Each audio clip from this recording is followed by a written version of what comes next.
Hello everyone, দিনটা ছিল 29শে December. ওই দিন চলে গেছিলাম হঠাৎ করে মামার বাড়িতে। আমি আগের দিনে ফোন করে যে আসো, অনেক দিন তো আসা হয়নি। তো যাই হোক, মায়েরও কাজে ছুটি ছিল, তাই বলে যাওয়া হয়েছিল। তো যেহেতু দিদিরাও থাকে না, তাই জন্য খুব একটা যাওয়া হয় না, আর ভালো লাগে না মামার বাড়িতে যদি দিদিরা না থাকে।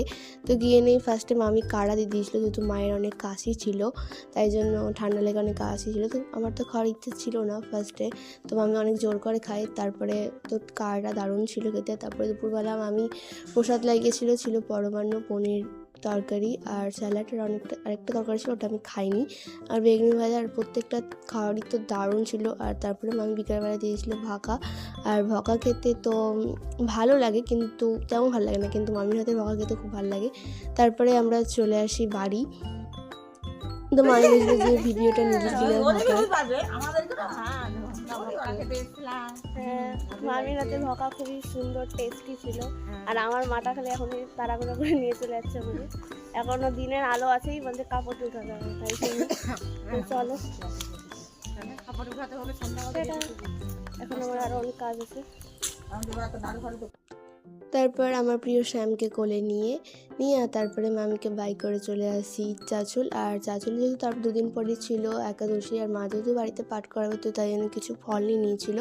তো মা তারপর চলে গেছিলো বাড়ি, আর আমি তারপর চলে গেছিলাম কাজে, যেহেতু ওদিন আবার পূজাদির বার্থডে ছিল। তো তাই জন্য আবার আমি এখান থেকে চলে গেছিলাম পাহাড়পুর। আর তারপরে অনু নিয়ে এসেছিলো আমার জন্য ম্যাগি, আর ম্যাগিটা মোটামুটি ভালোই ছিল খেতে। আর খাওয়ার পর কেকটা প্যাকিং করে নিয়েছিলাম, আর কেকটা বানিয়েছিল দিদি, আর ডেকোরেশন করেছিলাম আমি। তো কেমন হয়েছে অবশ্যই জানিও। আর তারপরে দাদা আর আমি চলে গেছিলাম পূজাদির বাড়িতে, যেহেতু কেক কাটিংয়ের একটা ব্যাপার আছে, তাড়াতাড়ি কাটবে, তো 8টা সাড়ে 8টা বেজেই গেছিলো। তারপরে সমাধিরা পরে এসেছিলো। আর ওদিন ঠান্ডা ভালোই ছিল, আর এখন ইদানিং ভালোই ঠান্ডা করছে, মনে হচ্ছে বরফ পড়বে আর দুদিন পর চাঁচলে। তো যাই হোক, তারপরে ফার্স্টে চলে যাই পূজাদির কাছে।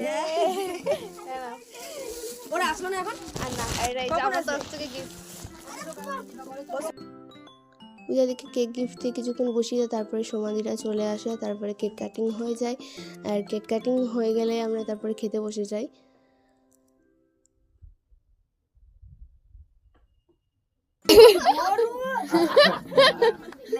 Happy birthday to you.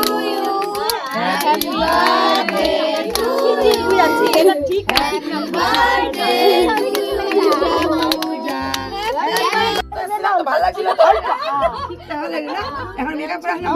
তারপর খাওয়া দাওয়া হয়ে গেলে দাদা আমাদেরকে রেখে যায় বাড়িতে, যেহেতু 9:30 মতো বেজে গেছিলো। তো চলো আজকের মতো বাই, অপেক্ষা করো নেক্সট ব্লগের জন্য। তো আজকের মতো